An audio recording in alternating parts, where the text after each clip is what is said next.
जरा 1884 की अमेरिका की कल्पना कीजिए। एक ऐसी दुनिया जो सचमुच बिजली के लिए तरस रही थी। शहर रात होते ही अंधेरे में गुम हो जाते थे और पूरी की पूरी इंडस्ट्री भाप की ताकत पर चलती थी। लेकिन दो लोग, दो जीनियस, दो दुश्मन इसे हमेशा के लिए बदलने वाले थे।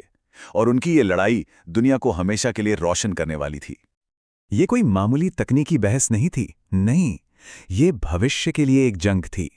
सवाल ये था कि क्या बिजली सिर्फ अमीरों के लिए एक महंगी चीज बनकर रह जाएगी, या फिर ये हर घर, हर इंसान तक पहुंचने वाली एक सस्ती और सुलभ ताकत बनेगी। सब कुछ दांव पर लगा था। चलिए इन दो किरदारों से मिलते हैं। एक तरफ थे थॉमस एडिसन, एक लेजेंड, एक शोमैन, एक बिजनेसमैन जो अपने आविष्कारों से पैसा और शोहरत कमाना चाहते थे। और दूसरी तरफ निकोला टेस्ला, एक सपने देखने वाले जो सिर्फ मानवता की भलाई के लिए दुनिया को बदलना चाहते थे। उनके लक्ष्य उतने ही अलग थे जितने उनके तरीके। तो कहानी शुरू होती है जब टेस्ला न्यूयॉर्क में उतरते हैं। वो अकेले थे, उनकी जेबें खाली थीं, पर उनके दिमाग में भविष्य की एक बिल्कुल साफ तस्वीर थी। और वो सीधे उस शख्स के पास पहुंचे जो उस वक्त बिजली का दूसरा नाम था, थॉमस एडिसन। एडिसन, जो पहले से ही एक बहुत बड़ी हस्ती थे, उन्होंने इस नौजवान, आत्मविश्वास से भरे लड़के को देखा और शायद उसमें खतरा महसूस किया। क्या यह सच में उनकी बनाई मशीनों को बेहतर कर सकता था? एडिसन ने उसे एक लगभग नामुमकिन काम दिया, शायद ये देखने के लिए कि वो फेल हो जाए। लेकिन उन्होंने टेस्ला की काबिलियत को बहुत बहुत कम आंका था। एडिसन की प्रयोगशाला टेस्ला के लिए एक खेल का मैदान बन गई। उन्होंने दिन रात एक कर दी और अपनी पूरी प्रतिभा उन समस्याओं को सुलझाने में लगा दी जिनसे एडिसन के इंजीनियर सालों से जूझ रहे थे। कुछ ही हफ्तों में उन्होंने एडिसन के पूरे सिस्टम में जैसे क्रांति ला दी थी। एडिसन टेस्ला के काम से हैरान तो थे, पर यह रिश्ता बहुत जल्द एक गहरी दुश्मनी में बदलने वाला था। और इसकी वजह थी एक वादा, एक धोखा और एक ऐसा मजाक जो इतिहास की सबसे बड़ी लड़ाइयों में से एक की चिंगारी बन गया। एडिसन ने टेस्ला से कहा, मेरे डायनामो सुधार दो और $50,000 ले जाओ। उस जमाने में $50,000 एक बहुत बड़ी रकम थी। टेस्ला के लिए ये सिर्फ पैसे नहीं थे, ये सम्मान था। ये अमेरिका में एक नई जिंदगी शुरू करने का मौका था। उन्होंने जी जान लगाकर काम पूरा कर दिया। जब टेस्ला ने अपना इनाम मांगा तो एडिसन के ये शब्द उनके आत्मसम्मान पर एक गहरे घाव की तरह लगे। एडिसन की उस हंसी के पीछे टेस्ला का टूटा हुआ भरोसा था। ये सिर्फ एक धोखा नहीं था, ये एक अपमान था। टेस्ला के लिए उनके उसूल किसी भी नौकरी से बढ़कर थे। बिना एक शब्द कहे उन्होंने उसी पल नौकरी छोड़ दी। ये एक बहुत बड़ा फैसला था जिसने उन्हें एक अनजान भविष्य में धकेल दिया, लेकिन यहीं से असली लड़ाई की नींव रखी गई। ये उनकी जिंदगी का सबसे निचला दौर था। सोचिए, दुनिया के सबसे शानदार दिमागों में से एक न्यूयॉर्क की सड़कों पर मिट्टी खोद रहा था और अपने सपनों को अपनी आंखों के सामने टूटते हुए देख रहा था।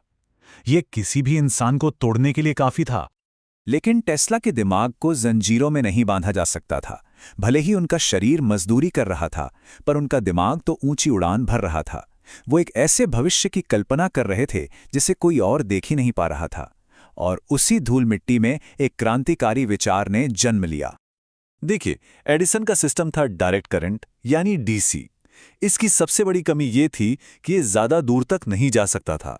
इसका मतलब था कि हर कुछ ब्लॉक पर एक पावर प्लांट लगाना पड़ता, जिससे बिजली अविश्वसनीय रूप से महंगी और अव्यवहारिक हो जाती थी। और यहीं पर टेस्ला का आइडिया एकदम सरल लेकिन शानदार था। ऑल्टरनेटिंग करंट, यानी एसी। क्योंकि ये अपनी दिशा बदलता था, इससे 3 जादुई चीजें हुईं। पहली, पावर का नुकसान बहुत कम हो गया। दूसरी, ट्रांसफॉर्मर वोल्टेज को आसानी से ऊपर नीचे कर सकते थे। और तीसरी, एक पावर प्लांट मीलों दूर तक बिजली पहुंचा सकता था। एसी सस्ता था, कुशल था और ज्यादा शक्तिशाली था। टेस्ला के इस आइडिया पर किसी ने भरोसा नहीं किया सिवाय एक शख्स के, जॉर्ज वेस्टिंगहाउस। वो एक बहुत बड़े उद्योगपति थे और उन्होंने टेस्ला पर दांव लगाने का जोखिम उठाया। ये एक ऐसा दांव था जो या तो उन्हें बर्बाद कर सकता था या इतिहास बना सकता था। और वेस्टिंगहाउस के समर्थन के साथ ही मंच तैयार हो गया वॉर ऑफ करेंट्स के लिए। ये सिर्फ 2 टेक्नोलॉजी की लड़ाई नहीं थी, ये एक स्थापित साम्राज्य और एक क्रांतिकारी विचार के बीच की जंग थी। देखिए, एडिसन ने अपनी पूरी जिंदगी डीसी पर बनाई थी, ये उनकी विरासत थी। और अब ये अप्रवासी एक बेहतर आइडिया के साथ आया था। एडिसन इसे बर्दाश्त नहीं कर सकते थे। वो एसी को खत्म करने के लिए किसी भी हद तक जाने को तैयार थे और उन्होंने विज्ञान को छोड़कर डर को अपना हथियार बना लिया। एडिसन ने विज्ञान का एक डरावना तमाशा बना दिया। उन्होंने जनता को डराने के लिए सरेआम कुत्तों, बिल्लियों और यहां तक के एक हाथी तक को एसी करंट से मार डाला। ये विज्ञान नहीं था, ये एक क्रूर नाटक था जिसका मकसद सिर्फ एक था, लोगों के दिलों में एसी का खौफ पैदा करना। डर के इस माहौल का जवाब टेस्ला ने विज्ञान और अपनी दिलेरी से दिया। एक अविश्वसनीय प्रदर्शन में टेस्ला ने लाखों वोल्ट का एसी करंट अपने शरीर से गुजरने दिया और अपने हाथ में एक बल्ब जलाकर दिखाया। उन्होंने अपनी जान दांव पर लगाकर यह साबित कर दिया कि वो सही थे, और इसका असर हुआ। इस युद्ध का आखिरी फैसला होना था। दुनिया के सबसे बड़े पावर प्रोजेक्ट पर, नियाग्रा फॉल्स, चुनौती थी झरने की असीम शक्ति को बिजली में बदलना और उसे पूरे देश तक पहुंचाना। जो भी ये प्रोजेक्ट जीतता, वो भविष्य जीतता। एडिसन ने अपना डीसी सिस्टम पेश किया और टेस्ला वेस्टिंगहाउस ने एसी।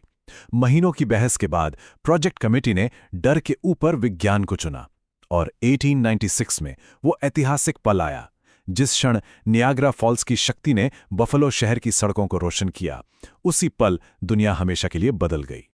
ये सिर्फ एक तकनीकी जीत नहीं थी, ये एक विचार की जीत थी कि इनोवेशन को डर या लालच से रोका नहीं जा सकता। आज हम अपने घरों में जिस आसानी से एक स्विच ऑन करते हैं, वो उसी जीत का नतीजा है। वो टेस्ला की ही देन है। इस जीत ने टेस्ला को दुनिया भर में मशहूर कर दिया, लेकिन वो रुकने वालों में से नहीं थे। उनका दिमाग अब एक और भी बड़े और भी साहसी सपने की ओर बढ़ चुका था। एक ऐसी दुनिया जहां बिजली बिना किसी तार के हवा के जरिए हर किसी तक पहुंच सके। टेस्ला का वो सपना आज भी अधूरा है, लेकिन ये हमें एक बहुत शक्तिशाली सवाल के साथ छोड़ जाता है।